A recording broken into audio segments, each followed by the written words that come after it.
चला सगळ्यांना खूप खूप धन्यवाद. अमृता जोशी मॅडम आज पुन्हा आपल्यासाठी 5 दिवसाचा कार्यक्रम घेऊन आल्यात. डॉक्टर नेरुदा यांचा 5वा इंटरव्ह्यू. मागचा त्यांचा डीएनए आणि असेन्शनचा कार्यक्रम तुमच्या सगळ्यांना खूप आवडलेला आहे. त्यामुळं मी मॅडमना विनंती केली की अजून एक काही घेऊ शकत असाल तर पहा. तर आजच त्या खूप 1 वीक ट्रॅव्हल करून आलेल्या आहेत सकाळी. पण न दमता न काही म्हणता आज कार्यक्रम घ्यायला ते आलेले आहेत. तर खूप खूप धन्यवाद मॅडम तुमचे. मॅडमची पीएचडी झाली आहे बायोटेक्नॉलॉजी मध्ये आणि त्या इंजिनिअरिंग कॉलेजला प्रोफेसर म्हणून काम करतायत. आणि त्याचबरोबर दुसऱ्यांच्या सेवेचं कामही खूप करतात. पीएसएसए मधून काही प्रोग्राम घेतात. आपल्या विहंगमसाठी सुद्धा घेतायत. तर मॅडमचं पुन्हा एकदा खूप खूप धन्यवाद. अमृता मॅडम खूपच छान तुमचा उपयोग होतोय. डॉक्टर नेरुदा, मला काही जण बरेच जण म्हणत होते मॅडम तुम्ही हा इंटरव्ह्यू ऐकला का? कारण काय होतं की मला जशी तुमची काळजी आहे तशी तुम्हालाही माझी काळजी आहे हे मला प्रत्येक वेळेला जाणवतं. तुम्ही काहीदा ही व्हिडिओ मला पाठवता आणि मला बघा म्हणता, पण मला खरंच अजिबात वेळ होत नाही बघायला. तसंच ज्या 2-3 जणांनी सांगितलं त्यामध्ये अमृता मॅडम पण होत्या की मॅडम 5th इंटरव्ह्यू तुम्ही ऐकला का? ऍक्च्युली आपण हे डिस्कस करतोच आहे. उपनिषदामध्ये तेच लिहिलंय, आपल्या वेदांमध्ये तेच लिहिलेलं आहे. किंबहुना वेद उपनिषद याच्या आधी मी तुम्हाला तेच सांगते. माझ्या इन्स्टिंक्ट्सनी मला जे काही ज्ञात होतं आधीपासूनच सांगते. तर एकदा आपण पुन्हा टेक्नॉलॉजिकल टर्म्स मध्ये, आता हे डॉक्टर नेरुदा पण डॉक्टर आहेत तरी सुद्धा ते सांगतायत. आणि त्यांनी जे इंटरव्ह्यू दिलेत आणि इंटरव्ह्यू मधनं सांगितलंय त्या सगळ्यामध्ये 5वा इंटरव्ह्यू लोकांना खूप भावतो की जो सत्य आहे आणि डोळे उघडणारा आहे. आपली जी ह्युमॅनिटी आता जी ट्रान्झिशन मध्ये आहे की मानव टू महामानव, हा जो आपण यांचा पुस्तकातनं मी तुम्हाला विश्लेषण घेतलं अरविंदांचं, की अरविंदांनी सुद्धा 100 वर्षापूर्वी हे लिहून ठेवलं होतं. आणि नेमकं तेच पुस्तक माझ्या हातात आलं. मी असं लायब्ररीत जाऊन पुस्तकं ओढली श्वास घेऊन की मला उपयोगी असणारी एक पुस्तकं दे, आणि त्यात ते आलेलं आहे. म्हणजे तेव्हा सुद्धा आश्चर्य वाटलं की बाबा अरविंदांनी सुद्धा 100 वर्षापूर्वी लिहून ठेवले. तर आता हेच सगळं 5व्या इंटरव्ह्यूत डॉक्टर नेरुदा काय म्हणतात. मग अमृता मॅडम मला म्हटल्यावर मॅडमला म्हटलं मॅडम मला 3-4 जणांनी सांगितलं मला काही वेळ होत नाही, माझा पण अजेंडा आहे, असं करा तुम्हीच घ्या. म्हणजे मी पण अटेंड करते. आणि मॅडमनी लगेच हो म्हटलेलं आहे. आणि आता मला सुद्धा यात काय आहे खरंच माहिती नाहीये. थोडस 1-2 ओळी माहिती आहेत त्यातलं मी तुम्हाला सांगितलं. कारण आपलं जर हे पोस्टर बघितलं तर थोडस मी सांगू इच्छिते की मी मेन हार्ट, ऍक्च्युली लोकांनाही कळलं पाहिजे आपल्याला कार्यक्रम काय आहेत, म्हणून एक सवय असते मला टाकायची. तर याच्यात थोडस जे म्हटलंय ते बघूयात. कारण याच्यामध्ये हे महत्वाचं वाक्य, त्याच्यावरूनच 5 दिवसात काय होणार आहे हे तुम्हाला कळेल. तर ह्याच्यात बघा इथे काय लिहिलेलं आहे. Our past present and future live are all lived. म्हणजे पास्ट काय, कालचं काय, मागचे जन्म काय, आज काय, उद्या काय, या सगळे जन्म आपण एकाच वेळेला लिव्ह करत असतो. हे सत्य आहे, लक्षात घ्या. हे सत्य आहे. एकाच वेळेला आपण मल्टी डायमेन्शनल आहे. We are multi dimensional being. आणि एकाच वेळेला आपण वेगळ्या वेगळ्या आयामात काम करतोय, वेगळ्या वेगळ्या डायमेन्शन मध्ये काम करतोय.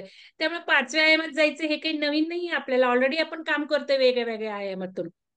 तर हे इथे त्यांनी तेच म्हटलंय की बाबा हे सगळं एकत्र एकाच वेळेला आपण लिव्ह करत असतो. आणि इथे जर बघितलं तर हे पण वाक्य तुम्ही वाचा.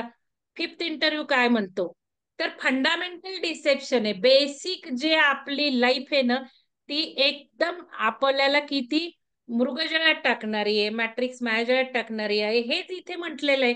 बेसिक फंडामेंटल डिसेप्शन म्हणजे आपणच आपल्याशी प्रतारणा करून हे आयुष्य जगतोय की जे खरं नाहीच नाहीये. And this deception is that our 3 dimensional reality and human consciousness have been program to be perceived as real. आपल्याला हे सगळं रिअल वाटतंय पण रिअल नाहीच आहे. आता अमृता मॅडमना मी जास्त वेळ न घेता सुरू करण्याची विनंती करते. मॅडम तुम्ही सुरू करा, कारण मी बोलत राहिले की अवघड होईल. त्यापेक्षा आपण अजेंडाला सुरुवात करूयात. तर मी शेअर स्टॉप करते.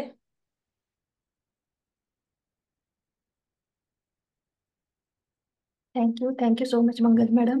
आत्मवंदन सर्व मास्टर्सना, आत्मवंदन मंगल मॅडम, आत्मवंदन सर्व इथं जेवढे काही उपस्थित आहेत त्या सर्वांना आत्मवंदन. तर तुम्ही ऐकलंच आहे की आपलं या जो सेशन चालू आहे तो डॉक्टर नेरुदा या व्यक्तीबद्दल आहे. म्हणजे या व्यक्ती पण म्हणता येत नाही. आता आपण समजून चालतो एखादं नाव आलं म्हणजे मग ते पुरुष आहे की महिला आहे अशा ह्याच्यात आपण जातो. पण असं म्हटलं जात आहे की ही व्यक्ती पण नव्हती. तुम्ही बऱ्याचदा ऐकलं पण असेल की इटीज वगैरे न्यूजमध्ये येतं म्हणा किंवा एलियन्स वगैरे. तर जेव्हा हा डॉक्टर नेरुदांचा इंटरव्ह्यू झाला त्याच्यानंतरनं ते गायब झाले 2 आठवड्यातच. त्यामुळे त्याच्यानंतर असे तर्क मांडले गेलेत की ती व्यक्ती किंवा ह्युमन असं नव्हताच, ते फ्युचरमधनं आलेलं इटीज सारखं एक ह्युमन बिईंग, म्हणजे काय म्हणू आपण त्याला, की फ्युचर मधली एक एंटिटीज होती ज्यांनी आधीच येऊन आपल्याला त्याच्याबद्दल इन्फॉर्मेशन दिले. फ्युचरची इन्फॉर्मेशन आधी येऊन दिले. अशा टाईपची ती एंटिटी होती असं मानलं जात आहे. जेव्हा ते गायब झाले त्या सापडलेच नाहीत 2 आठवड्यानंतर, जेव्हा त्यांनी हा इंटरव्ह्यू दिला शेवटचा 5वा इंटरव्ह्यू. तर त्यांचे टोटल 1 ते 5 इंटरव्ह्यू झालेत.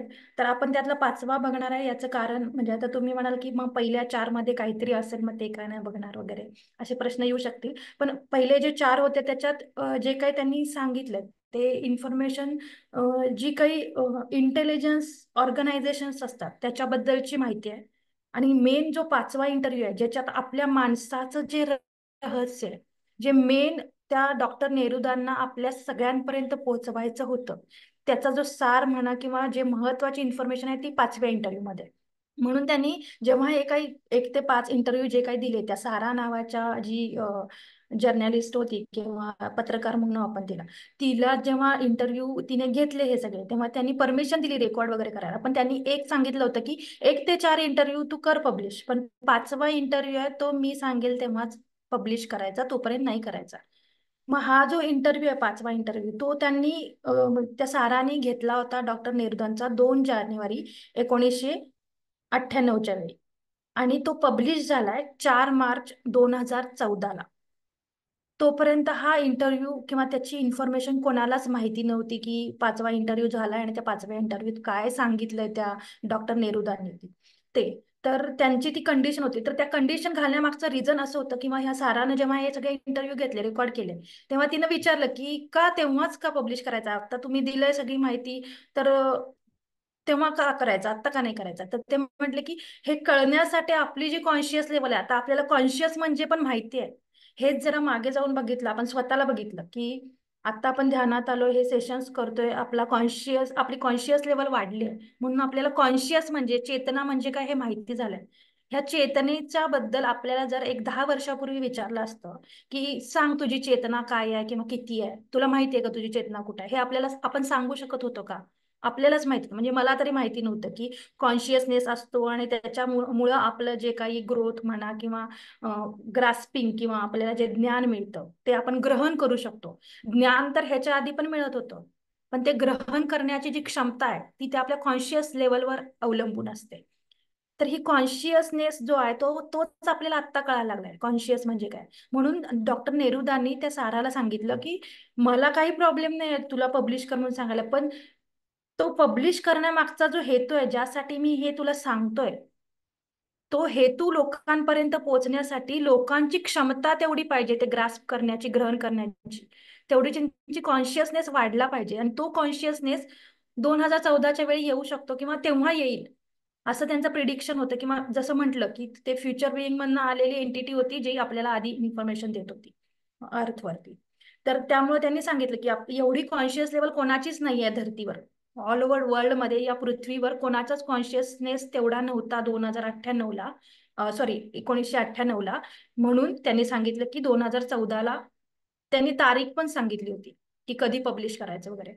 म्हणून हा इंटरव्ह्यू 4 मार्च 2014ला पब्लिश झाला. आणि मग त्याच्यानंतर पण बरेच जण बघा आपल्याला आता माहित होतंय किंवा जे काही बऱ्याच आधी वाचणाऱ्या लोकांनी पण हार्डली मागच्या 4-5 वर्षात किंवा 2014 नंतर म्हटलं तर खूप खूप कमी लोकांनी तो ऐकलाय. 2014ला जरी तो पब्लिश झाला असला तरी हल्ली 1-2 वर्षात खूप जास्ती लोकांपर्यंत तो पोहोचतोय.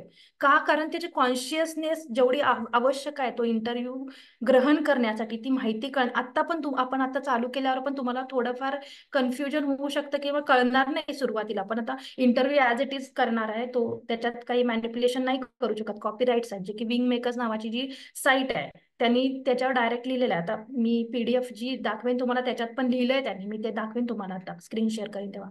तर त्याच्यात मॅनिप्युलेशन, इव्हन साराने पण जेव्हा इंटरव्ह्यू स्टार्ट केला तेव्हा पण तिने त्याच्यात पहिल्याच ह्याच्यात लिहिलंय की हा जो इंटरव्ह्यू आहे तो ॲज इट इज, ग्रामर सुद्धा त्याचं जसं त्या डॉक्टर नेरुदाने सांगितलंय तसंच ठेवलेलं आहे.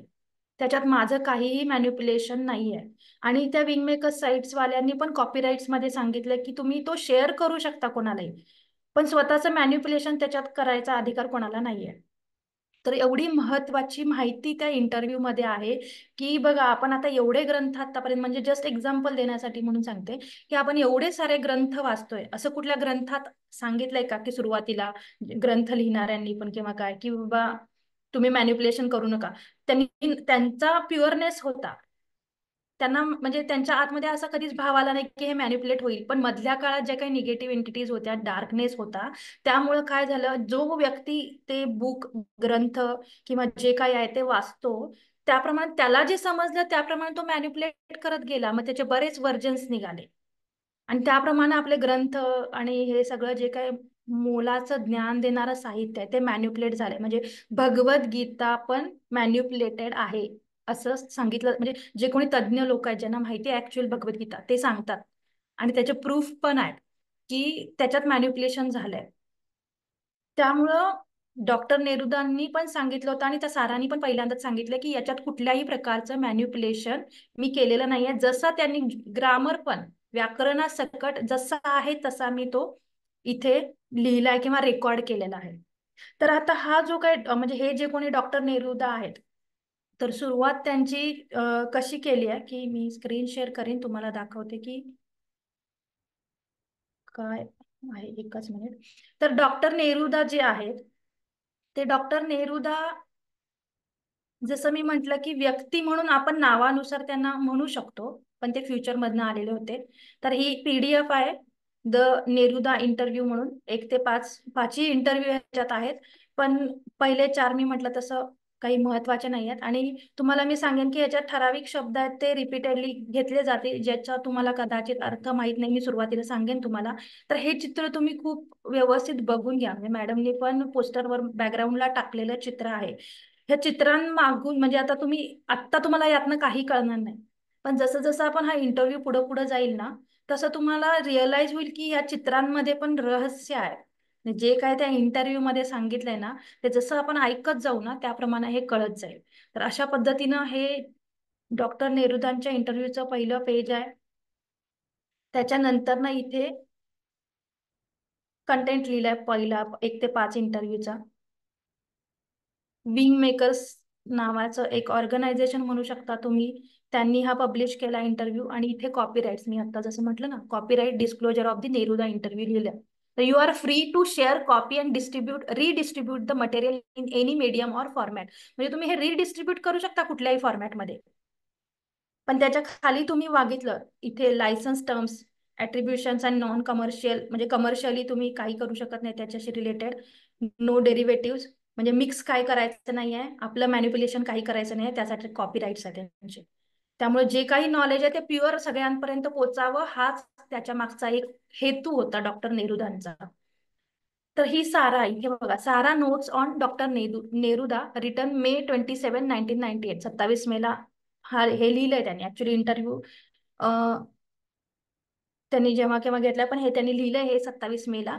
तर मग सारा म्हणते की what follows are some of my notes taken while in earnest discussion with doctor Neruda from the ACIO. ACIO एक लक्षात ठेवा, ही एक ऑर्गनायझेशन आहे, ऍडव्हान्स्ड कॉन्टॅक्ट इंटेलिजन्स ऑर्गनायझेशन म्हणून आहे, ज्याच्यामध्ये हायेस्ट टेक्नॉलॉजी म्हणा किंवा हायेस्ट लेवलच्या इन्फॉर्मेशन ज्या आहेत त्याचं कलेक्शन होणं आणि त्याचं क्रॉस चेकिंग म्हणतो, खरं खोटं. कारण आता पण आपण बऱ्याचदा बऱ्याच चॅनेलवरती ऐकतो चॅनेलिंग होणं, किंवा प्लेडियन्सचा मेसेज येतोय किंवा एंजल्सचा मेसेज येतोय आणि मग प्रत्येक व्यक्ती त्यांच्या ह्याच्या थ्रू जे काही मेसेजेस आहेत एंजल्सचे, प्लेडियन्सचे जे काही आहेत ते देत असतात असं म्हणतात, बरोबर.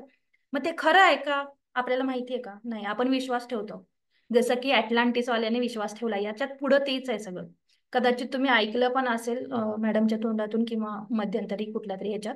तर आपण विश्वास ठेवतो. कोणी सांगितलं की हे एंजल्सनी सांगितलंय आणि एंजल्सचा मेसेज आहे, किंवा कोणाच्या तरी थ्रू पत्री सरांनी सांगितलंय, म्हणजे जे कोणी गुरु असतील कोणाचे काही, किंवा साईबाबा स्वप्नात आले आणि त्यांनी असा मेसेज दिला आणि असं असं सांगितलंय, तर आपण काय करतो, ब्लाइंडली विश्वास ठेवतो. आपल्याला माहिती आहे का ते खरं आहे खोटं आहे काय, काहीच माहित नसतं आपल्याला, तरी आपण ब्लाइंडली विश्वास ठेवतो. मग ते क्रॉस चेक करण्यासाठीची एक ऑर्गनायझेशन आहे की जी काही धर्तीवर इन्फॉर्मेशन येते. मग बऱ्याच प्रकारची इन्फॉर्मेशन आहेत, जसं की हायर सेल्फ कडनं किंवा वरच्या डायमेन्शन मधनं येणाऱ्या इन्फॉर्मेशन. आता आपली पृथ्वी आहे थर्ड डायमेन्शन मधली, पण त्याच्यापेक्षा पण हायर डायमेन्शनच्या ज्या इटीज म्हणतो किंवा एंटिटीज आहेत, त्यांच्याकडनं इन्फॉर्मेशन मिळायला चालू झाली आहे. तर ती जी इन्फॉर्मेशन धर्तीवर येते, कोणाच्याही थ्रू येत असेल, काही कुठून येत असेल, तर ती खरी आहे की खोटी आहे त्याचं क्रॉस चेक करणं, किंवा अशा लॅबोरेटरीज आहेत या ऑर्गनायझेशनच्या की त्याच्यामध्ये हे कळतं त्यांना की जे काय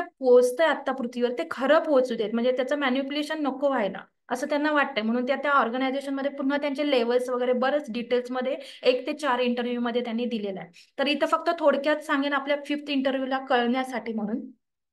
यांनी इथं साराने काय केलं की तिने सांगितलं की जो काही इंटरव्ह्यू आहे मी तो ऍज इट इज सांगते इथं, आणि तिनं ते नेरुदा कोण आणि कसे होते आणि कसं काय त्यांचं इंटरॅक्शन झालं. तर सारा सांगते की जे डॉक्टर नेरुदा होते ते अबाउट 6 फीट उंच, म्हणजे 6 फूट उंच होते, आणि 170 पाऊंड्स, म्हणजे साधारणतः केजी मध्ये मोजायचं झालं तर मला वाटतं 77 किलोचे वगैरे असे ते होते, म्हणजे तिने वर्णन केलंय त्याप्रमाणे. तर आणि काय सांगितलं पुढे की रिलेटिव्हली लॉंग ब्लॅक हेअर, म्हणजे मोठे काळे केस असलेले, त्यांचं वर्णन केलंय तिने एकंदरीत. आणि ते अंदाजे साऊथ अमेरिकन लोक जसे दिसतात तशा टाईपचे ते दिसत होते. I would guess he was about 50 years old, म्हणजे तिनं अंदाजे सांगितले की ते अराउंड 50 इयर्स ओल्ड असतील, कारण त्यांचे काही काही केस ग्रे म्हणजे पांढरे झाले होते, त्याच्यावरनं तिला वाटतं की ते अराउंड 50 इयर्स ओल्ड असतील म्हणून. तर he called me out of the blue one day in mid December 1997. His opening line to me was something like, "My name is Dr. Neruda, and I have secret information about the future of humankind that proves the existence of time travel technology."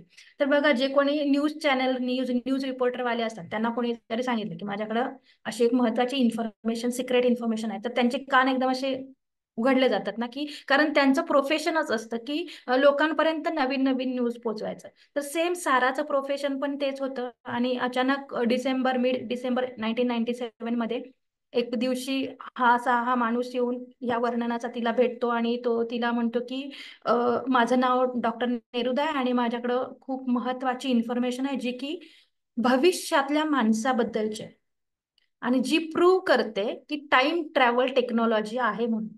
तर तुम्ही कोणी बघितलं असेल time machine नावाचा एक movie, खूप जुना movie आहे, खूप म्हणजे 1950ला का कधी त्या काळातला कुठला तरी तो मूवी आहे. म्हणजे तेव्हा ह्या टाइम ट्रॅव्हल टेक्नॉलॉजी बद्दल बोललं जायचं, आणि मग त्याच्यानंतर बरेच आईन्स्टाईन आणि अशा आपल्या मोठ्या मोठ्या सायंटिस्टनी ते धुडकावून लावलं की असलं काही नाही आहे म्हणून. मग पुन्हा आपल्या या डार्क एज म्हणजे आता पुन्हा ह्याच्यात कॉन्फ्लिक्ट पण निर्माण होऊ शकतं, फक्त आपल्याला माहिती असावं की आपण म्हणतो की सायंटिस्ट पण किंवा जी काही इन्फॉर्मेशन येते आपल्याकडं ते सायंटिस्ट होते, ते कसं काय खोटं सांगू शकतील असं पण आपल्या मनात येतं, कारण आपण मटेरियलिस्टिक लाईफमध्ये किंवा आपण आपल्या 3Dच्या कॉन्शियस लेवलनी हे बघतोय ऐकतोय, त्यामुळं आपल्याला पटत नाही त्या गोष्टी, कारण आपल्या मनात ते सगळं बिंबवलंय. तर ह्याच्यात महत्वाची गोष्ट की 1950च्या वेळी पण हे प्रूव्ह केलं होतं की टाइम ट्रॅव्हल टेक्नॉलॉजी आहे. आता टाइम टाइम ट्रॅव्हल म्हणजे काय, तर जसं म्हटलं की नेरुदानी पहिल्यांदाच सांगितलं की भविष्यातल्या माणसाबद्दलची माझ्याकडं खूप महत्वाची इन्फॉर्मेशन आहे. तर हे टाइम ट्रॅव्हल टेक्नॉलॉजी म्हणजे काय, बरेचसे मार्वलचे मूवी आहेत, तुम्हाला मिळतील पण ते आहेत अवेलेबल. तर त्याच्यात टाइम ट्रॅव्हल टेक्नॉलॉजी आहेत. डॉक्टर स्ट्रेंज नावाचा मूवी आहे, त्याच्यात पण टाइम ट्रॅव्हल टेक्नॉलॉजी त्या डॉक्टर स्ट्रेंजने यूज केली आहे. तर तुम्ही हे मूवी लक्षात ठेवून बघू शकता. टाइम मशीन नावाची मूवी आहे जी की सगळ्यात जुनी आहे, ती तर नक्कीच बघा. तर या मूवीमध्ये ते टाइम ट्रॅव्हल टेक्नॉलॉजी म्हणजे काय हे त्या मूवी बघितल्यावर कळेल. आणि टाइम ट्रॅव्हल टेक्नॉलॉजी म्हणजे काय की तुम्ही आत्ता इथे आहे, आता समजा वाजले 4:19 झालेत, 15 जुलै 2024 आहे, पण तुम्ही आत्ता इथं बसून पास्ट आणि फ्युचर मध्ये जाऊ शकता, याला टाइम ट्रॅव्हल म्हणतात. आणि तशी ही टेक्नॉलॉजी अवेलेबल आहे, हे नेरुदांनी सांगितलं की एक्झिस्ट करते ही. मध्यंतरीच्या काळात म्हणजे आता नेरुदांनी 1997ला इंटरव्ह्यू दिला आणि त्यांनी पब्लिश करायला सांगितलं 2014ला. पण जर बघितलं आपण टाइम पिरियड बघितला 1950 मध्ये, मी म्हटलं टाइम मशीन नावाची मूवी आली, तेव्हापासून या टाइम ट्रॅव्हल टेक्नॉलॉजी बद्दल खूप कन्फ्लिक्ट निर्माण झालं होतं. तर मग 1950 टू 2000 पर्यंत जर बघितलं तर खूप कन्फ्युजन होतं. काय काय जण म्हणायचे की टाइम ट्रॅव्हल एक्झिस्ट करतं, काय काय म्हणतात नाही. आणि मग त्या काळात, मधल्या काळात बऱ्याच जणांनी, इव्हन जे सायंटिस्ट होते त्यांनी पण प्रूव्ह करून दाखवलेलं त्यांच्या पूर्वीच्या रेकॉर्डमध्ये की नाही करत म्हणून. पण नेरुदांनी जेव्हा सांगितलं त्याचे प्रूफ वगैरे सगळं सगळं त्यांनी दिलं, त्यामुळे बिलीव्ह करावंच लागलं. म्हणजे सारा जी आहे ती पुढे सांगते. तर मग being journalist by profession it got my attention. म्हणजे जसं मग अशी म्हटलं की ऍज अ जर्नलिस्ट प्रोफेशन असल्यामुळे ते जे कान एकदम उघडले, एकदम ती अवेअर झाली आणि ऐकायला लागली की एखादा माणूस मला भविष्यातल्या माणसाची इन्फॉर्मेशन देतं, म्हणजे नक्कीच काहीतरी वेगळं आहे जे की मला आतापर्यंत कोणी येऊन सांगितलं नाही. त्यामुळे ती पुन्हा अटेन्शननी अवेअर होऊन ऐकते.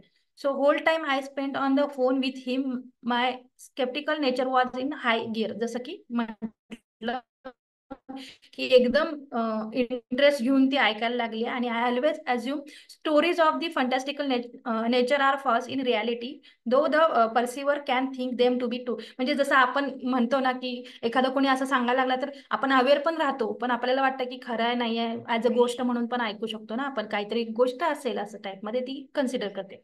त्याच्यानंतर म्हणजे doctor Nehru, I felt him to genuine. म्हणजे हे तिला खोटं पण वाटलं, पण जसं जसं ते सांगायला लागले किंवा ते पटवून द्यायला लागले तसं म्हणजे नेरुदांची पर्सनॅलिटी पण आणि त्यांचं सांगणं पण तिला तिला जेन्युअन आणि सिन्सिअर वाटायला लागलं. किंवा ते एरर किंवा मिसगाईड करतात असं काही नाही असं वाटायला लागलं. तर however he was convincing enough to secure a meeting with me, and so we met a few days later at a coffee shop near my home. मग ते पहिल्यांदा जेव्हा भेटले तेव्हा दोन्ही बाजूनी तिला वाटलं की खरे आहेत की खोटं सांगतायत, पण बाकीच्या सगळ्या याच्यावरनं तिला जेन्युअन पण असतील असं पण वाटलं. तर मग ती म्हटली एका मीटिंगमध्ये तर असं नाही ठरू शकत आपण. मग पुढची मीटिंग त्यांची ठरली. थोडा वेळ ते पहिल्या वेळी भेटले, तेव्हा काय पूर्ण डिस्कशन नाही झालं. मग डॉक्टर नेहरूंनी खूप कन्व्हिन्स केलं तिला आणि म्हटले की आपण नेक्स्ट मीटिंग करूयात म्हणून एका कॉफी शॉपमध्ये, त्या साराच्या घराजवळच म्हणून. So he told me that he had no recollection of his mother. म्हणजे त्यांची स्टोरी सांगायला चालू केलं तिला. बघा आपल्याला कोणीतरी इमोशनली अटॅच केलं किंवा स्वतःची स्टोरी सांगायला लागलं किंवा आपण थोडंसं ऐकायला लागतो आणि त्या स्टोरीतनं आपला ट्रस्ट डेव्हलप होतो. तशा टाईपमध्ये त्यांनी काय केलं, पहिला स्वतःबद्दल सांगायला चालू केलं की तिने का विश्वास ठेवावा त्यांच्यावर, ते जे काय सांगतात फ्युचर ह्युमन बिईंग बद्दल, तर का विश्वास ठेवावा त्याबद्दल. म्हणून ते आधी तिचा विश्वास आहे तो ग्रहण करून घेतात की तिचा विश्वास बसावा माझ्यावर, म्हणून स्वतःबद्दल सगळी माहिती सांगायला चालू करतात. ते मग ते सांगायला लागतात की मला माझ्या आईबद्दल काही आठवत नाहीये, मला माझ्या वडिलांनीच वाढवलंय. आणि हे जी काय मगाचं ऑर्गनायझेशनचं नाव आहे की ICIO, तर that his father brought him to the ICIO at an early age. म्हणजे खूप लहान वयात त्यांच्या डॉक्टर नेरुदांच्या वडिलांनी त्या ऑर्गनायझेशनमध्ये त्याला पाठवलं. A high ranking member of the ICIO had taken him under his wing, so considerably portion of his life was involved in one way or another with ICIO. म्हणजे आपण कसं आई वडील फॅमिली हे ते ह्याच्यात असतो, पण त्यांचं काय झालं, आई सोबत काहीच मेमरी नव्हत्या, वडील होते फक्त. आणि वडिलांनी पण त्यांना ICIO या ऑर्गनायझेशन, ICIO म्हणजे ऍडव्हान्स कॉन्टॅक्ट इंटेलिजन्स ऑर्गनायझेशन मध्ये टाकलं, ज्यामुळे त्यांचं लाईफ आहे ते एक म्हणजे पार्ट ऑफ ICIO झालं. म्हणजे जे काय आहे ते त्या ऑर्गनायझेशनचं, म्हणजे त्यांच्यावर पगडा जो आहे तो त्या ICIO ऑर्गनायझेशनचा झाला. So his father raise him as a single parent, म्हणजे वडिलांनीच वाढवलं, आई नव्हती त्यांना. So he had been told that his mother had died from breast cancer shortly after his birth when he was only about 2 years old. म्हणजे वडिलांनी त्यांना सांगितलं, म्हणजे ते हे पण सांगतात की मला माहिती नाही, माझे वडील असे सांगत होते की मी 2 वर्षाचा असताना माझी आई ब्रेस्ट कॅन्सरनी गेली म्हणून. सो त्यांनी ती स्वतःची इन्फॉर्मेशन तिला सांगितली जेणेकरून तिचा विश्वास वाढावा त्यांच्यावरचा, म्हणून त्यांनी स्वतःपासून चालू केलं. So he was 17. ही पुन्हा त्यांनी त्यांचं स्वतःचं एज्युकेशन आणि कसं काय काय ते सांगायला लागले की at the age of 14 he came under the formal. म्हणजे फॉर्मल म्हणजे आपण कसं शाळा, मग junior KG, senior KG, primary school, high school, college असं वगैरे असतं. तर त्यांनी त्यांचं स्वतःचं लाईफ सांगायला चालू केलं की बाबा मग कॉलेज झालं आणि मग 17व्या वर्षी त्यांनी शाळा वगैरे सगळं सोडलं आणि ते त्या पूर्ण ऑर्गनायझेशनचा पार्ट बनले. म्हणजे त्यांनी जे मग अशी म्हटलं ना की अर्ली एजमध्ये त्यांच्या वडिलांनी त्यांना तिथे ICIO मध्ये टाकलं.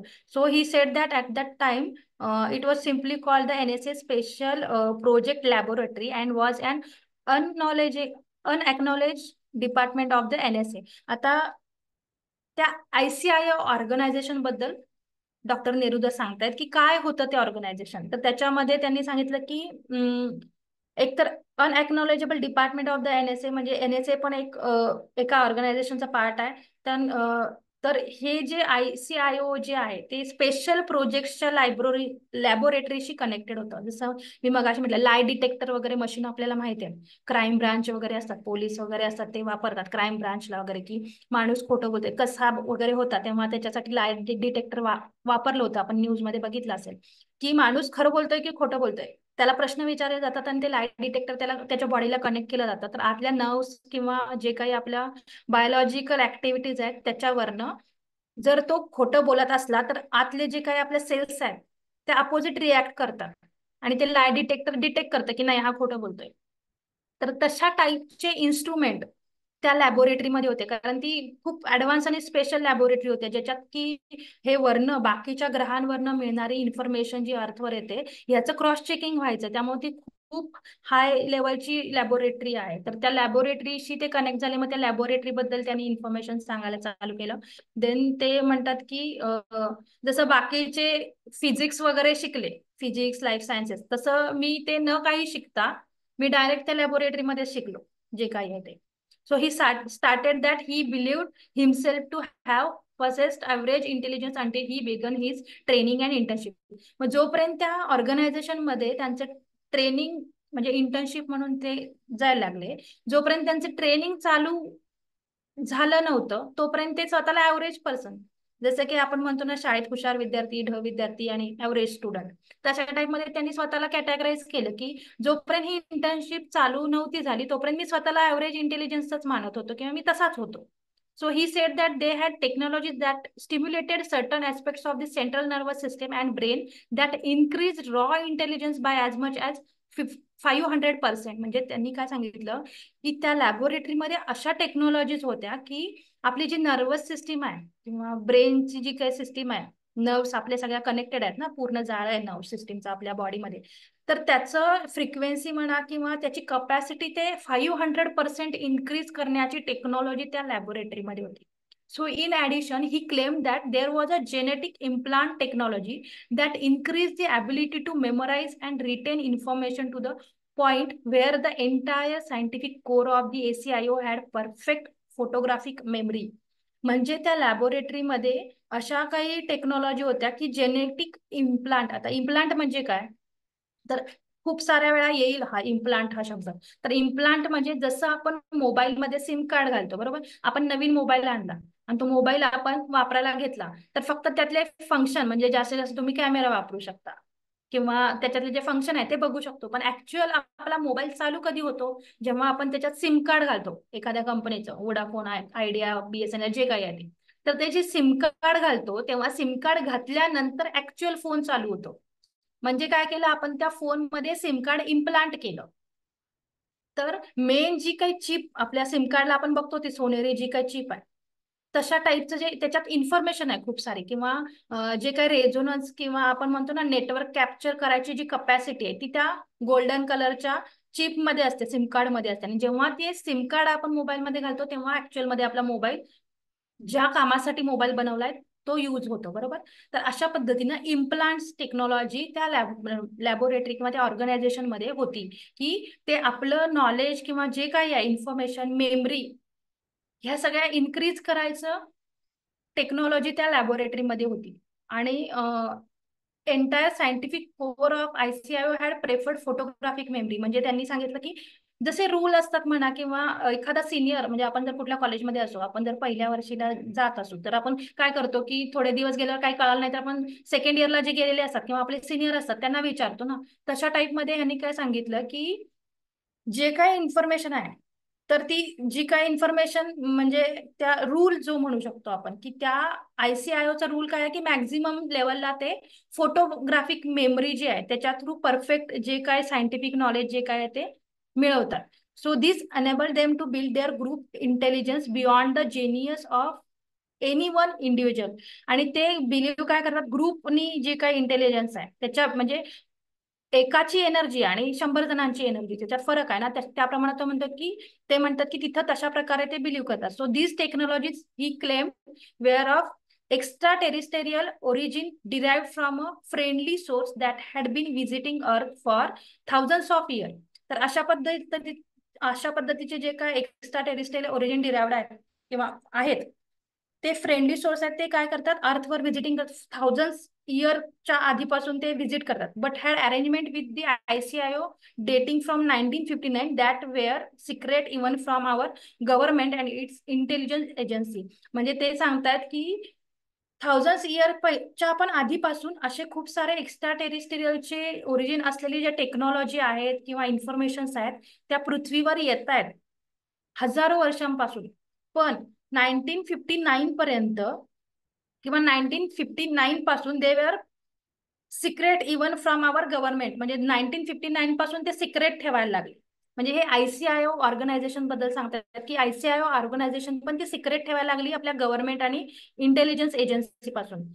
सो अशा पद्धतीनं ते ICIOचं खूप सारं इथं दिले, त्यांचे लेवल्स आहेत, 15 लेवल्स आहेत. मग त्याच्यात असं आहे की 12 लेवल क्रॉस जे करतात ते खूप हायर इंटेलिजन्स मानतात. आणि त्याच्यात त्या 12 लेवल क्रॉस करण्यामध्ये डॉक्टर नेरुदा होते आणि ते खूप कमी वयात त्यांनी ती लेवल क्रॉस केली होती. तर असे त्यांच्याबरोबर अजून 7 जण होते आणि त्यांच्यात पण हेरारकी होती या ICIO ऑर्गनायझेशन मध्ये की 12 लेवल क्रॉस केले तर ते स्पेशल एक असिस्टंट टाईप म्हणा किंवा एका कोर टीम मध्ये जाणार अशी त्यांच्यात हायरार्की होती त्या ACIO ऑर्गनायझेशन मध्ये. आणि 12 लेवल नंतर पुन्हा मग 14वी लेवल, आणि 14वी लेवल जेव्हा क्रॉस करेल तो म्हणजे जो की सगळ्यात मेन कंपनीचा CEO जसा असतो त्याला असिस्ट करणारा असतो तो म्हणजे 14वी लेवल क्रॉस करणार. आणि 15वी लेवल म्हणजे हायएस्ट लेवल जो की कंपनीचा CEO आपण म्हणू शकतो किंवा मेन सगळ्यात महत्वाचा माणूस तो म्हणजे 15 लेवलचा असतो. तर असे त्यांच्या या ACIO ऑर्गनायझेशन मध्ये पण लेवल होत्या 15 लेवल. तर हे जे काही विंग मेकर आहे, विंग मेकर म्हणजे पण काय आहे त्याच्याबद्दल पण मी सांगेन, कारण पुढं जेव्हा इंटरव्ह्यू चालू होतो तर त्याच्यात implant, wing maker, time travel, grand portal हे शब्द खूप वेळा येतील. तर ते थोडे आधीच माहिती असू देत म्हणून सांगेन की तुम्हाला टाइम ट्रॅव्हल बद्दल तर सांगितलं. आणि टाइम कॅप्सूल म्हणजे एक मॅट्रिक्स मूवी कोणी बघितला असेल, त्याचे काहीतरी 2 का कितीतरी पार्ट आहेत. तर त्या मॅट्रिक्स मूवी मध्ये 2 टॅबलेट दाखवलेत, काहीतरी एक लाल आणि एक हिरवी का निळी असं काहीतरी. तर कुठली टॅबलेट आपण एक सिलेक्ट करू त्यानुसार आपलं जग होणार असतं.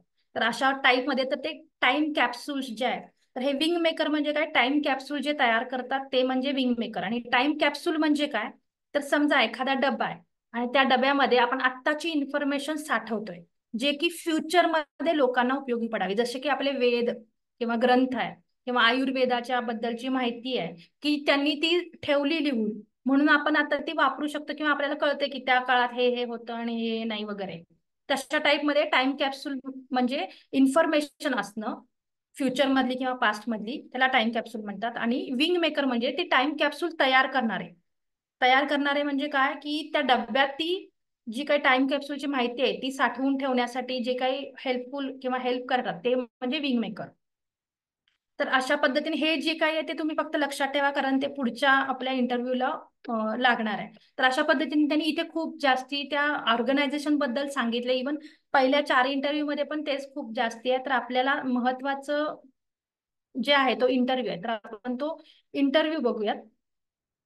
तर the fifth interview of doctor Jameson Neruda, fifth interview वर आलोय बाय साराच्या थ्रू. असं सांगते सारा की what follows is the session 1 recorded of doctor Neruda. इथं तिने सांगितले, जसं मी मगाशी सांगितलं तुम्हाला की तिने इथं लिहिलेलं आहे की जे काय मी इथं सांगते ते बाय ग्रामर असो, फ्रेझिंग असो, एक्झॅक्ट वर्ड्स यूज केलेत, कुठेही मॅनिप्युलेशन केलेलं नाही, जसंच्या तसं डॉक्टर नेरुदांनी जे सांगितलंय ते आहे. So editors note this interview number 5 has been unpublished until March 14. आणि the reason as based on doctor Neruda's timing, the specific reason for this timing have not been communicated. बघा इथं त्यांनी काय सांगितलं की कम्युनिकेशन करायचं ते टायमिंगच नव्हतं जेव्हा इंटरव्ह्यू दिला तेव्हा, त्यामुळे ते 2014ला पब्लिश झालंय. तर आता इथं ऍक्च्युअल मध्ये फिफ्थ इंटरव्ह्यू चालू होतं. हे आता जे तुम्हाला सांगितलं ते बॅकग्राऊंड सांगितलं. जर कोणाला अजून वाटत असेल की ऍडव्हान्स ते जे काही 15 लेवल्स वगैरे आहेत तर ते विंग मेकर्सच्या साईडवर जाऊन साईट जी आहे त्यांची त्याच्यावर जाऊन बघू शकता. त्याच्यात खूप सारे डिटेल्स आहेत. पण खूप माहिती पण घेऊन कन्फ्युज होण्यापेक्षा जेवढं आपल्याला आवश्यक आहे तेवढं घेतलेलं बेटर असतं. त्यामुळं आपलं आता इथं जे होतंय ते आपल्याला आपल्याला आवश्यक जेवढं आहे तेवढं आपल्याला मिळणार आहे. आणि फिफ्थ इंटरव्ह्यू खूप महत्वाचा आहे, कारण मॅट्रिक्स जे म्हणतो, मॅट्रिक्स म्हणजे काय, मायाजाळ, किंवा आपण जे या मटेरियलिस्टिक लाईफ मध्ये अडकलोय त्याच्याबद्दलची डीप इन्फॉर्मेशन इथे डॉक्टर नेरुदांनी सांगितले फिफ्थ इंटरव्ह्यू मध्ये. तर फक्त लक्षपूर्वक राहा, कारण मधलं काही मिस झालं की आपलं परत पुढे कनेक्शन लागणार नाही. आणि सुरुवातीलाच सांगेन की पहिल्यांदा ना कळायला थोडंसं अवघड आहे, कारण मी पण अराउंड एक 8-10 वेळा परत परत ऐकलाय आणि वाचलाय. म्हणजे मी अजूनही वाचते हे इंटरव्ह्यू, कारण खूप डीप आहेत, लगेच नाही कळत. आणि ज्यांची कॉन्शियस लेवल तेवढी नाही आहे, किंवा बऱ्याच गोष्टी अशा आहेत की आपल्याला पटणारच नाहीत, अशा टाईपच्या पण आहेत. त्यामुळं सुरुवातीला नाही पण कळेल, पण जसं जसं आपण पुढे जाऊ ना तसं तसं त्याची लिंक लागत जाईल. कारण इथे जशी सारा क्वेश्चन, कारण सारासाठी पण सगळं नवीनच होतं, तर त्यामुळे तिने पण मध्ये मध्ये प्रश्न विचारलेत की हे कसं काय, हे म्हणजे काय, ते म्हणजे काय. तर ते त्यांनी पण तिथे डॉक्टर नेरुदाने सांगितलंय की तुला कळेल अशा पद्धतीनं मी सांगतो, फक्त तू पेशंटली ऐक. जसं जसं मी सांगतोय तसं तसं तसं तसं कदाचित तू जे काही प्रश्न विचारतेस त्याच्याशी रिलेटेड ते आन्सर नसेल, मी काहीतरी दुसरी इन्फॉर्मेशन सांगेन, पण ती पुढे जाऊन लिंक करायला हेल्प होईल. त्यामुळे हा इंटरव्ह्यू जेव्हा स्टार्टिंगला वाचायला चालू करतो आपण, तेव्हा बऱ्याचदा स्टार्टिंगला काहीच नाही कळत. त्यामुळं बरेचसे असे आहेत की त्यांनी चालू केलं वाचायला आणि सोडून दिला 5-6 पेजेस वाचून, कारण कळालंच नाही काय कळत, म्हणजे त्यांना लिंकच लागेना. त्यामुळं स्टार्टिंगला काही कधी कधी नाही कळणार, पण आपल्याला पुढं पुढं ते कळत जातं. ही इन्फॉर्मेशन जी आहे स्टार्टिंगची ती पुढं लिंक लागायला मदत करेल, त्यामुळे आपल्याला ऐकायचं आहे. सो सारा पहिला म्हणते, what we discuss Wednesday night has been swilling around me ever since. I think I have become a bit obsessed with all of this. What for me anyways is a new information. I am trying my best to process it into my mental framework and I have to admit I am not sure it's working. तर ती म्हणते की आपण मागच्या बुधवारी रात्री जे काय बोलत होतो, ती इन्फॉर्मेशन तुम्ही जी काय मला दिली ती माझ्या डोक्यात घोळते सारखी. मला कळत नाहीये जे काय आहे ते बरोबर आहे चुकीचं आहे जे काय आहे ते. तर डॉक्टर निर्धक म्हणतात, I understand I have held back some information. मी अजून पण, म्हणजे ती म्हणते की मला कळलंच नाही पूर्णपणे तुम्ही जे काही सांगत होता बोलत होता ते. तर मग डॉक्टर नेरुदा म्हणतात, I understand I have held back some information for this very reason, not only for you but also for those who will ultimately read this. Doctor Neruda काय म्हणतात की साहजिक आहे तुला न कळणं, कारण मी सगळीच्या सगळी डिटेल इन्फॉर्मेशन अजून सांगितलीच नाहीये. आणि न सांगण्याचं म्हणजे तुला तर कळत नसणारच आहे, आणि न सांगण्याचं कारण म्हणजे कारण म्हटलं नाही, not only for you but also for those, म्हणजे दुसऱ्यांसाठी पण ती अल्टिमेटली जे कोणी वाचतायत त्यांना पण ती बऱ्याच जणांना कळाली नसेल. तर ते पुढे सारा म्हणते, when we ended the last session we agreed to spend more time on the grand portal. Is that what you are referring to or is it something else. तर सारा विचारते की आपण तुम्ही मागच्या वेळी अग्री केलेलं की जास्तीत जास्त वेळ त्या ग्रँड पोर्टलशी रिलेटेड तुम्ही सांगाल म्हणून. Is that what you are referring to or is it something else, म्हणजे ते काही वेगळं आहे का. तर डॉक्टर नेहरू म्हणतात, it's all related, it's a very very big picture and broad timeline.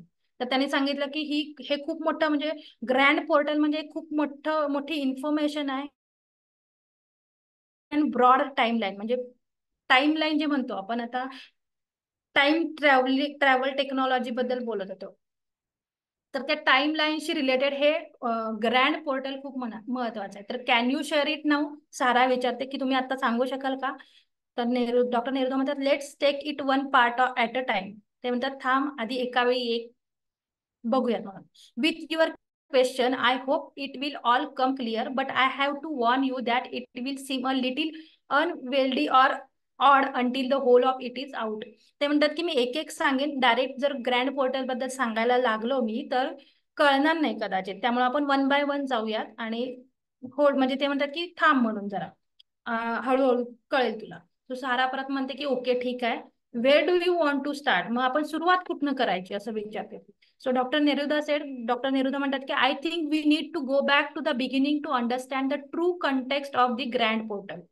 म्हणजे खरा काय इन्फॉर्मेशन आहे ग्रँड पोर्टलची, आपण तिथून सुरुवात करूया. तर सारा म्हणते ओके ठीक आहे. तर डॉक्टर नेरुदा म्हणतात, अर्थ was and is a very unique planet. अर्थ हे खूप वेगळं प्लॅनेट किंवा ग्रह आहे. अर्थ बद्दल त्यांनी म्हणजे खूप, म्हणजे ह्या पूर्ण इंटरव्ह्यू मध्ये पण खूप छान दिले की अर्थ म्हणजे बाकीच्या ग्रहांपेक्षा खूप महत्वाचा आणि वेगळाच ग्रह आहे, युनिक आहे तो. It was entirely of water originally. जेव्हा अर्थ आला तेव्हा फक्त आणि फक्त पाणी होतं, ते म्हणजे मटेरियलिस्टिक लाईफ म्हणू किंवा फिजिकल जे म्हणू आपण, जे काय आता आपल्याला बऱ्याच गोष्टी दिसतात, आता आपल्यासमोर जे काही असेल, लॅपटॉप, फोन, जे काही आपण बसलोय ते, खुर्ची, बेड, जे काही असेल ते, हे झालं काय मटेरियलिस्टिक गोष्टी किंवा फिजिकल गोष्टी. तर जेव्हा अर्थ होतं तेव्हा एंटायरली ऑफ वॉटर, ओरिजिनली ते फक्त पाणी होतं. But what made it interesting to begin was the fact that its core enable it to have a gravitational force that supported manifestation. तर ते म्हणतात की फक्त पाणी होतं, पण त्यात पण काय इंटरेस्टिंग गोष्ट झाली की अर्थचा जो कोर आहे, पृथ्वीचा जो कोर भाग आहे, गाभा म्हणतो आपण त्याला, त्या गाभ्यामध्ये ग्रॅव्हिटेशनल फोर्स आहे.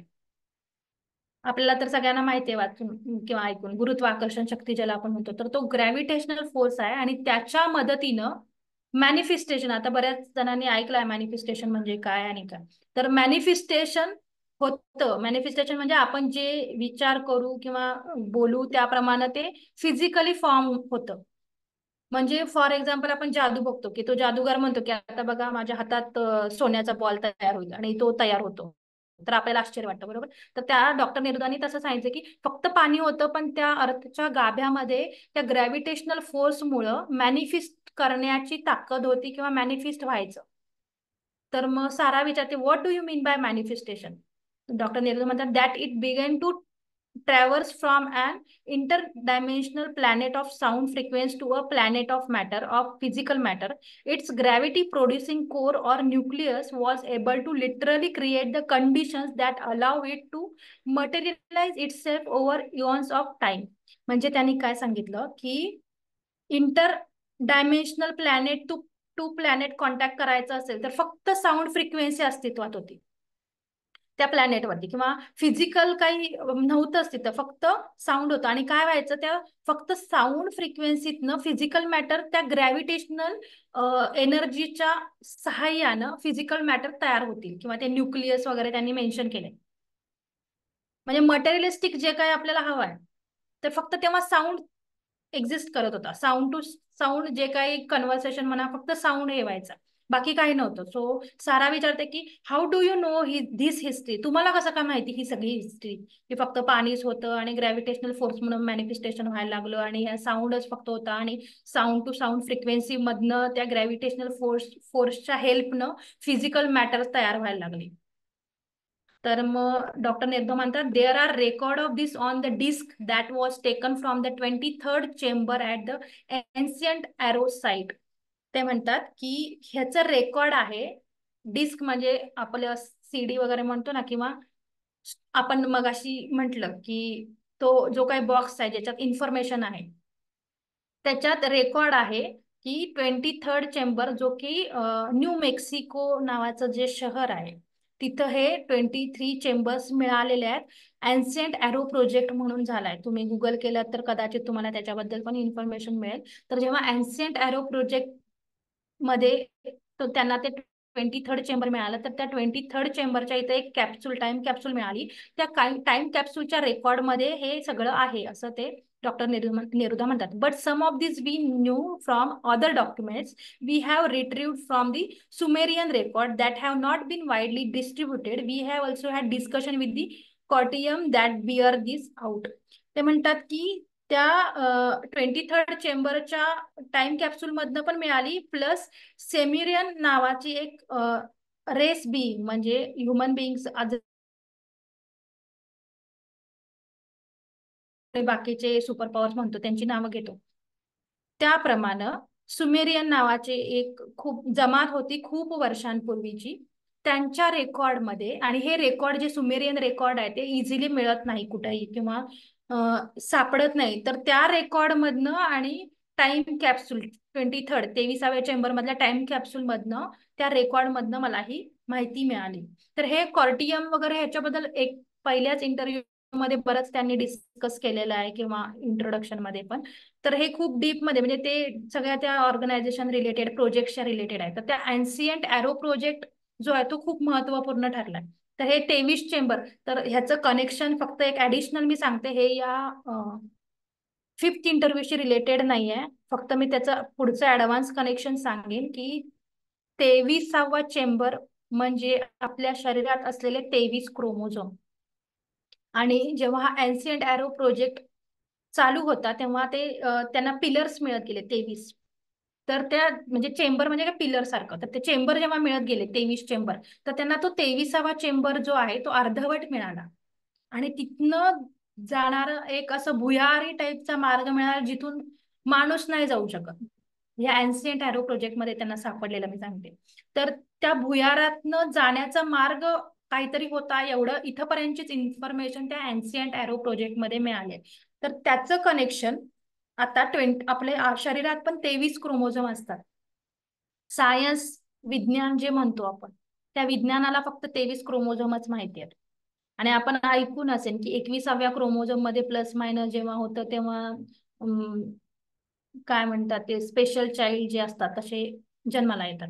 तर हे क्रोमोझोम आपले सायंटिफिकली आतमधले आहेत. तर 24वा क्रोमोझोम जो की सायन्सला काहीही माहिती नाहीये, पण या एन्शियंट एरो प्रोजेक्ट मध्ये त्यांनी प्रिडिक्शन असं किंवा गेस असा केला की 23वा जो चेंबर आहे तो अर्धवट दिसतोय आणि 24व्या चेंबरकडे म्हणा किंवा 23व्या चेंबर नंतर एक भुयारी मार्ग दिसतोय जिथून माणूस नाही जाऊ शकत. ह्युमन बिंग काही शोध लावू शकत नाही, जाऊ शकत नाही, काही शोध घेऊ शकत नाही, म्हणजे पुढं काहीतरी आहे.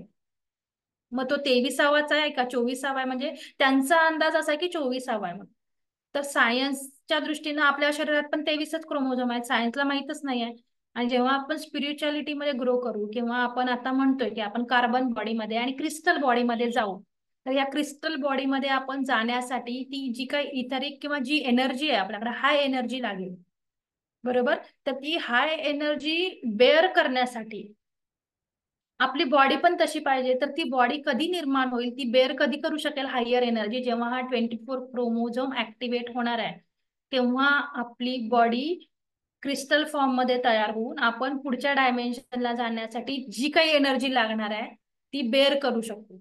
तर हे सायन्समध्ये कुठे नाही आहे अजून. तर त्या एन्शियंट एरो प्रोजेक्ट मध्ये त्यांनी फक्त गेस मारलाय की 24वा चेंबर पण असणार आहे का नाही आहे त्यांना माहित नाही. पण म्हणजे बाकीच्या मास्टर्स थ्रू किंवा हे जे काही प्रोजेक्ट्स आहेत दुसऱ्या डायमेन्शन वरनं किंवा फ्युचर एंटिटी मधनं येणाऱ्या इन्फॉर्मेशननुसार, तर पुढे असेल तर बघूयात आपण याच्यात पण डॉक्टर नेरुदांनी सांगितलं असं तर तो 24th क्रोमोझोमही आपल्या शरीरामध्ये आहे आणि तो ऍक्टिव्हेट जेव्हा होईल तेव्हा आपण इझिली क्रिस्टल बॉडी आपली होणार आहे.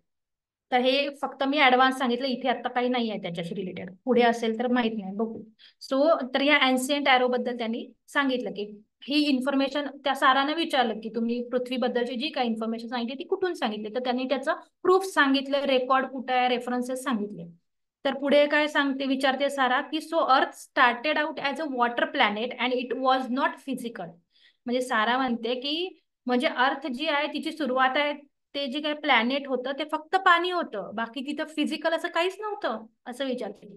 त्यामुळे डॉक्टर नेरुदा म्हणतात correct, this was when the Atlanteans lived within the planet, they were the race of beings that inhabited earth at the time of its formation. The Anunnaki come to them and negotiated an agreement to allow the Anunnaki to mine a substance near the core of the planet that would be in its essence what today we would call gold.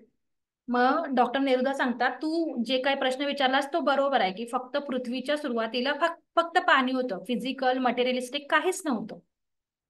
मग पुढे ते सांगतायत की this was when Atlanteans live within the planet. Atlantean जेव्हा राहायचे तेव्हा they were the race of beings that inhabit. Race of beings म्हणजे काय, जसे अटलांटियन्स आहेत तसेच अजून एक जमात म्हणू शकता किंवा सुपर पॉवर म्हणू शकता. They were the race of being that inhabited earth at the time of its formation. मग हे जे काय फॉर्मेशन किंवा आपण जे फिजिकल प्लॅनेट म्हणू त्या फॉर्मेशनच्या वेळी काय झालं की फक्त अटलांटियन्स राहत होते, तर अटलांटियन्सच्या रेस ऑफ बिईंग मध्ये असलेले अनुनाकी आले आणि ते येऊन त्यांनी काय निगोशिएट केलं किंवा अग्रीमेंट केलं, त्यांना रिक्वेस्ट केली की आम्हाला गोल्डचं मायनिंग करायचं आहे. गोल्डचं मायनिंग म्हणजे खाणकाम जे म्हणतो त्याला मायनिंग म्हणतात. आणि गोल्डचं मायनिंग करायचं आहे तर आणि अटलांटियन्सला तर काही बाकीची गरजच नव्हती, कारण त्यांच्याकडे इतकी पॉवर होती की ते गोल्ड वगैरे त्यांच्या पुढे काहीच नाही. जसं आपल्यासाठी आता दगड माती आपण म्हणतो त्याप्रमाणे त्यांच्यासाठी गोल्ड, आणि त्यांना त्याच्याशी काही घेणं देणं नव्हतं. आणि अटलांटियस खूप साधे भोळे आणि हायर एनर्जी असलेले एकदम म्हणतात ना प्युअर हार्टेड म्हणू शकतो आपण, तर तसे होते. त्यामुळं त्यांना असं काय वाटलंच नाही. त्यांनी अनुनाकींना म्हटलं की ठीक आहे. अनुनाकींनी त्यांना विचारलं की आम्हाला असं असं मायनिंग करायचं आणि गोल्ड हवाय, तर तुम्ही परमिशन द्याल का? कारण ते जे काही गोल्ड आहे ते कोर ऑफ द प्लॅनेट म्हणजे आपल्या अर्थच्या पृथ्वीच्या गाभ्यात आहे. तर these races of beings known as the Atlanteans and Anunnaki were not three-dimensional. They did not possess bodies as we think of them today. म्हणजे ते आपण जसं विचार करतोय की माणसाचा जसा काही शरीर आहे, 3D मध्ये असताना आपण कसा विचार करतोय, तर तसे त्या शरीरामध्ये असतील. तर डॉक्टर नेरुदा सांगतात तसे ते शरीरामध्ये नव्हते. त्यांची जे काही बॉडी होती ना, इथरिक बॉडी जे म्हणतो ना, खूप जास्ती एनर्जी असलेली बॉडी, तशा टाइप मध्ये ते इथरिक बॉडी मध्ये ते होते Atlanteans. And their existence was contained in a different range of frequencies, what we would call higher dimensional frequencies. आणि त्यांच्या जसं मी म्हटलं की त्यांच्याकडे खूप वेगळीच फ्रिक्वेन्सी आणि एनर्जी होती जी की हायर डायमेन्शनल फ्रिक्वेन्सी सारखी होती. आणि अनुनाकी जे होते त्यांचं खाद्य म्हणा किंवा जे काही आता ते पुढे बघूया त्यांनी विचारलंय का. सो सारा विचारते की मग हे डॉक्टर नेरुदांनी सांगितलं की त्यांची बॉडी ही हायर डायमेन्शनल फ्रिक्वेन्सी सारखीच होती आणि खूप हाय पॉवर होती. त्यामुळे त्यांना गोल्ड वगैरे अटलांटियसना जास्ती काही मॅटर करत नव्हतं. त्यांनी इझिली परमिशन दिली अनुनाकीजना की ठीक आहे बाबा तू. आणि कम्पॅरिझन टू अटलांटिस त्यांच्यापेक्षा अनुनाकी खूप कमी होते संख्येनं, त्यामुळे त्यांना असं काही असुरक्षित वगैरे पण वाटलं नाहीये. ते खूप प्युअर हार्टेड होते. त्यांनी इझिली म्हटले की ठीक आहे तुम्हाला पाहिजे तर करा म्हणून. आणि मग सारा म्हटली व्हाय डिड दे वॉन्ट गोल्ड. मग त्या अनुनाकींना सोनच का पाहिजे होतं असं साराने विचारलं. तर मग डॉक्टर नेरुदा म्हणतात the Anunnaki required it. The exact reason is unknown. खरं कारण एक्झॅक्टली काय आहे ते अजून कोणालाही माहिती नाही किंवा त्याचं काही रेकॉर्ड नाही आहे, मिळालं नाही आहे. But it had something to do with the way that gold modulated the frequency of their body. म्हणजे त्यांचं जसं आपल्याला खायला अन्न लागतं, आपलं जर आपलं शरीर व्यवस्थित ठेवायचं असेल तर आपल्याला पाणी अन्न लागतं, त्याप्रमाणे मे बी म्हणजे आधीच सांगितलं नेरुदांनी की the exact reason is unknown but it had something to do with the way that gold modulated the frequency of their body. म्हणजे त्यांच्या बॉडीची जी काही फ्रिक्वेन्सी आहे ती मॉड्युलेट करण्यासाठी ते गोल्डची आवश्यकता असायची. आणि the gold was an essence to their race. Essence purity जी म्हणतो ना, त्यांच्यातली प्युरिटी वाढवण्यासाठी जे काय आहे ते त्या बीइंग्स म्हणजे त्या अनुनाकीजना ते आवश्यक होतं. आणि it held a property that was vital to their survival. म्हणजे सर्व्हायवल साठीची आवश्यक असलेली ऊर्जा म्हणू शकतो ती त्यांना त्या गोल्ड मधनं मिळणारी होती. The record is a little vague as to exactly why it was so important. म्हणजे जे काय रेकॉर्ड त्यांना मिळालं, एक्झॅक्टली रेकॉर्ड नाही मिळालं, आणि जे काय वाटलं ते वेग वाटलं, म्हणजे पटण्यासारखं नव्हतं अशा टाइप मध्ये काहीतरी वाटलं त्यांना. So exactly why it was so important ते म्हणजे ते त्यांना माहित नाही. But these record mention that their entire planet had 12 major cities and all of them were made of semi transparent gold. म्हणजे ते म्हटले की या अनुनाकींचं रेकॉर्ड एक्झॅक्टली कळलं नाही, काहीतरी वेग होतं, पण हे कळालं त्या रेकॉर्ड मधनं की तिथे मेन्शन केलंय की त्यांचे जे प्लॅनेट आहे तिथे 12 सिटी होत्या आणि ज्या की सेमी दे त्या ज्या काय बनल्या होत्या made of semi transparent gold. म्हणजे पूर्ण सोन्यानं बनलेल्या 12 सिटी होत्या त्यांच्या. Even the book of Revelations refer to this. म्हणजे जे काय रिव्हिलेशन नावाचं बुक आहे त्याच्यात हे मेन्शन आहे की अनुनाकीच्या 12 सिटी गोल्डच्या होत्या, ट्रान्सपरंट सेमी ट्रान्सपरंट गोल्डच्या होत्या असं वाटतं. म्हणजे त्यांची ती सर्व्हायवल एनर्जी होती असं आपण म्हणू शकतो त्यांनी जसं आधी सांगितले त्याप्रमाणे. So who were this beings. I mean I have, म्हणजे सारा पुन्हा प्रश्न विचारते तिला जे काही प्रश्न पडले आपल्यासारखे तसं. Who were this beings. I mean I have heard of the Atlanteans but never the Anunnaki. ती म्हणते की हे कोण बिईंग्स आहेत अनुनाकी. म्हणजे मी अटलांटियन्स बद्दल ऐकलंय पण हे अनुनाकींबद्दल कधीच नाही ऐकलं. सो डॉक्टर नेरुदा म्हणतात they are a race of trans-dimensional beings. The Atlanteans were the only race of beings on Earth at that time, and the Anunnaki, sought permission to set up mining on Earth, which the Atlanteans agreed to. हे ते म्हटले की अटलांटियन्स जे आहेत ते फक्त अर्थवरती फक्त तेच होते त्यावेळी. आणि अनुनाकींनी त्यांच्याकडनं ते मायनिंगसाठी जसं सेटअप म्हणजे त्यांचं एक सेटअप बनवण्यासाठी किंवा त्यांचं एक प्लॅन म्हणू शकतो बनवण्यासाठी अटलांटियन्सकडे परमिशन मागितली आणि ते मायनिंगसाठी या डायमेन्शनला आले, आपल्या 3Dच्या किंवा पृथ्वीवरती आले. तर आपण आज, मला वाटतं टायमिंग झालंय, तर आपण आज इथपर्यंतच बघूयात, राहिलेलं उद्या बघू. तर अशा पद्धतीने शॉर्ट मध्ये सांगेन की जे काही बेसिक आहे यातलं की सारा प्रश्न विचारत चालले आणि डॉक्टर नेरुदा त्याची उत्तरं देत चाललेत. तर त्याच्यात आता अटलांटियस तुम्ही बऱ्याचदा ऐकलं पण असेल अटलांटियस, मला वाटतं डीएनएच्या सेशन मध्ये पण अटलांटियस रिलेटेड होतं. इव्हन आपण बाकीचे सुपर एनर्जीज किंवा जे काही सुपर बिईंग्स होते त्यांची एनर्जी यूज करून डीएनए वगैरे आले असं बघितलं आपण. किंवा मध्ये पण बरीच इन्फॉर्मेशन होती दुसऱ्या ग्रहांवरची वगैरे. तर घेतले त्याचं रामध्ये घेतलंय अटलांटिस मॅडम. हा हा मध्ये झाले बरोबर. तर जे काही इन्फॉर्मेशन म्हणजे तिथे अटलांटिस तुम्ही ऐकलं असेल, अटलांटिस म्हणजे कोण वगैरे काय. तर ह्याचं बेसिक आणि पुन्हा पुढे जाऊन पण याच्यात आहे अटलांटियस कसे आणि काय होते आणि कसं आपण मॅट्रिक्स मध्ये आलो वगैरे. तर ते पुढे आहे. तर आज आपण इथेच थांबूयात. राहिलेला पार्ट आपण उद्या बघू. फक्त बेसिक जी काही इन्फॉर्मेशन आवश्यक आहे ती लक्षात ठेवा. इम्प्लांट्स म्हणजे काय, टाइम कॅप्सूल आणि विंग मेकर्स. बाकी तर येत जातील प्रश्न, आपल्याला जसे प्रश्न पडतात तसेच त्या सारांना पण विचारलेले आहेत आपल्यासारखे की हेच असंच का तसंच का वगैरे. तर सगळं क्लिअर होत जाईल हळूहळू. पहिल्याच दिवशी नाही कळणार, इव्हन उद्याच्या दिवशी पण कदाचित नाही कळणार, पण हळूहळू पुढचं ऐकेन आपण तसं तसं ते कळत जाईल हळूहळू. ठीक आहे सर, थँक्यू सो मच. धन्यवाद अमृता मॅडम. कोणाला प्रश्न विचारायचे का, शंका आहे का काही? कोणाला काही विचारायचं असेल तर हात वर करा, नाहीतर तुम्ही इंटरव्ह्यू वाचून घेऊ शकता बेस्ट वे.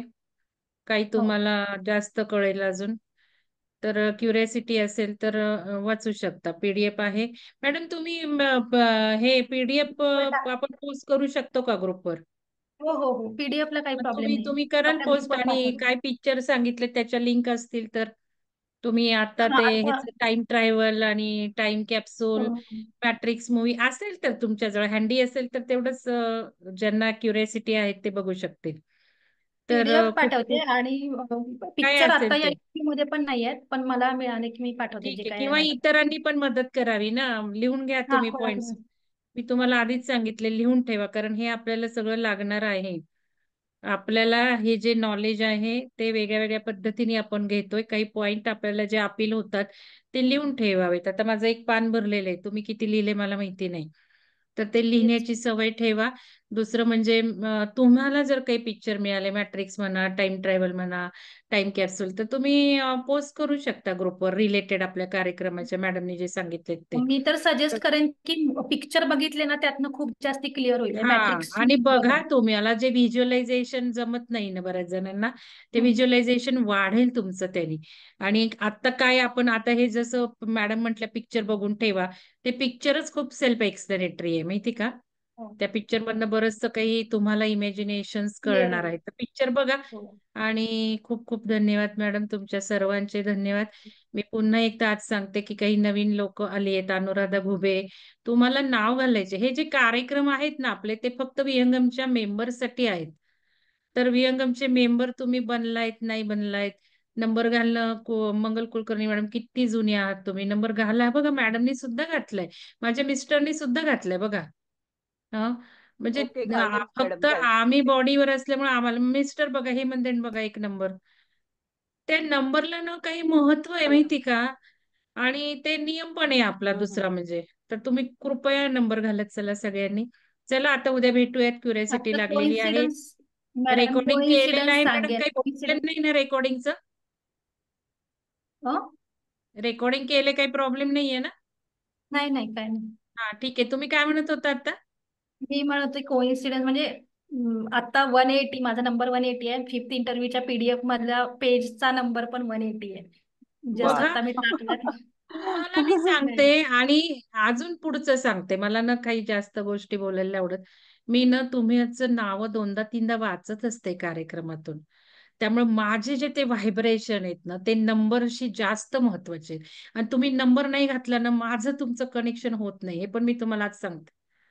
ते कनेक्शन तुमचं माझं जर व्हायचं असेल, तुमचा नंबर फार गरजेचा आहे. आता मॅडम ज्या वेळेला नंबरचं बोलल्या, त्या मॅडमचं मी दोनदा वाचताना त्या नंबरचे माझे व्हायब्रेशन मॅडम पर्यंत गेले. जो काही मिनिंग आहे, जो मी मॅडमना सांगितलं आहे, जे आज ते हे कार्य घ्यायला बसल्यात, दुसऱ्यांना द्यायला घेतलेत, दुसऱ्यांना ते नॉलेज देत आहेत. म्हणजे ते बघा केतूचं काम करतायत आणि केतू म्हणजे पूर्ण आपल्याला सेल्फ हे देतो, इन्स्टिंक्ट देतो. इतकं ते लिंकिंग आहे. आणि केतूच सगळा प्रकाश पडतो दिमाखामध्ये. आता मॅडम हे जे देतात त्यामुळे त्यांचं अजून पुष्कळ इन्स्टिंक्ट वाटतील. काही त्यांना नॉलेज अजून जास्त भरभरून देईल ती ऊर्जा. आपल्यासाठी मॅडम काम करतायत म्हणून. आणि मग या नंबरमध्ये मी वाचताना दोनदा ते व्हायब्रेशन मी कनेक्ट झाले मॅडमशी त्या गोष्टींसाठी. तर तुमचे नंबर हे लिहायचे नियम म्हणून पण गरजेचे आहेत, कनेक्शनसाठी सुद्धा गरजेचे आणि तुम्हाला जास्त ऊर्जा मिळण्यासाठी सुद्धा गरजेचे आहेत. तर खूप खूप धन्यवाद. मॅडमनीच आता सांगितलं पेज नंबर आणि हे खूप महत्व आहे. खूपच छान. चला, धन्यवाद थँक्यू. सगळ्यांना. भेटूयात उद्या आपण. थँक्यू. संध्याकाळी आहे आपला ओंकार साधनेचा क्लास, त्याला पण भेटूयात. चला.